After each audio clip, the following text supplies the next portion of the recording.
كوباية، إنما إيه، اجتهد للمزاج.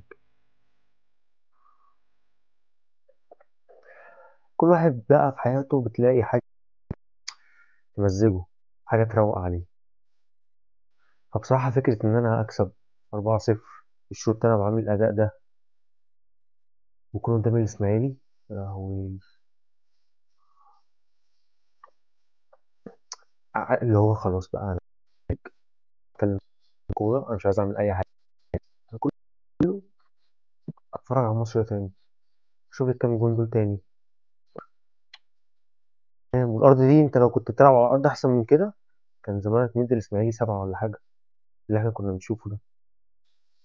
يمين تلاقي عبد الله، شمال تلاقي إمام عاشور، تطلع قدام تلاقي جرادي شار، تلاقي مروان عطية، لا مش عاتي. بس أنا بفكر فيها، أفضل أفكر برضه. لو أنا شايف الماتش ده من زمان قوي، هو ما بقاش قمة. أكبر اتنين في القاهرة بيلعبوا بعض فلازم يتقال عليه ديربي. أكتر من كده مفيش. بس تمام، أنا مستني أما نشوف بقى إيه الماتش الجاي هنعمل إيه. يعني تمام، المفروض إن أنا أكسب. مش قصة غرور، بس ما أكسب بقى. أنا عايز أشوف كورة. أنا ما عنديش مشكلة أكسب من الزمالك 1-0 ولا 2-0، بس أتفرج على كورة نفس اللي أنا شفته النهاردة.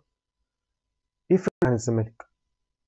الزمالك فارق عنه ب10 مراكز، مش قصة، مش مشكلة.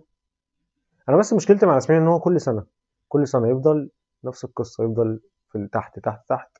يجي اخر كام ماتش دول، فجاه كده الاسماعيلي يروح لعب له ماتشين ثلاثه بعد عن القاع. خلينا نخلص. يا اما تجيبوا لعيبه عدله وتنافسوا، يا اما تهبطوا بدل القصه اللي احنا بنشوفها كل ماتش دي.